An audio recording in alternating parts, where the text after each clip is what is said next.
ఎవరికి ఈ కరెంట్ కాబట్టి ఒకటే. చాలామంది భక్తులు ఉన్నారు, చాలామంది భక్తులు ఉన్నారు. మేము ఎల్లమ్మ దగ్గర పోతాం, మేము వెంకటేశ్వర దగ్గర పోతాం, మేము పోషమ్మ దగ్గర పోతాం, మేము కాశమ్మ దగ్గర పోతాం. మేము నిజంగా ఆ ఆలయం దగ్గర పోయినప్పుడు స్నానాలు దినాలు చేసి బట్టలు మంచిగా కట్టుకొని పోతాం.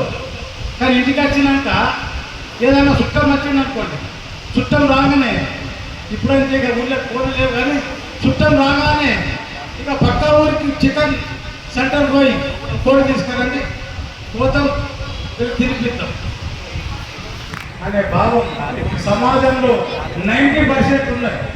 కానీ మన కరణ్ మాధవ్ గారు ఎవరినైతే శిష్యులుగా చేసుకున్నారో వారు తక్కువ 50,000 మంది ఈ కోడి కానీ మేక కానీ చేప కానీ ఇవన్నీ తినడం, మందు తాగడం, ఈ రెండు లేకపోతే ఆ మానవులు ఆ కుటుంబాలు చాలా బాగుపడతాయి. మనమందరం ఆర్థికంగా బాగుపడాలి, ఆధ్యాత్మికంగా బాగుపడాలనే ఉద్దేశమే మన మహారాజు గారు. కాబట్టి మన మహారాజు గారు చెప్పినట్టు నడవాలి. మనం ఒకటి, నేను ఈ అక్కాయల కంటే ఈ శ్రీమూర్తులకు చూడడం, కార్యేశు దాసి కరుణేశ మంత్రి భోజేశు మాత శైలేశ్వరమ్మ గణేశు లక్ష్మి సహనాయసు ధర్తి. అంటే స్త్రీకి ఇన్ని లక్షణాలు ఉన్నాయి. ఈ పురుషుల కన్నా స్త్రీల దగ్గర చాలా ఓర్పు ఉన్నది, భూమాత యొక్క సహనం ఉన్నది. కాబట్టి ఇల్లును తీర్చిదిద్దే శక్తి ఓన్లీ మాతలకే ఇచ్చాడు భగవంతుడు, మాతలకే ఇచ్చాడు.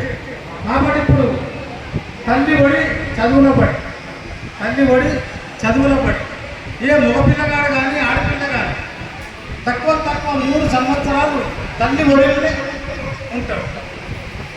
కాబట్టి మనం మీరందరూ కూడా వంట చేసేటప్పుడు కానీ ప్రతి విషయంలో ఆ భగవంతుని తలుచుకుంటాం.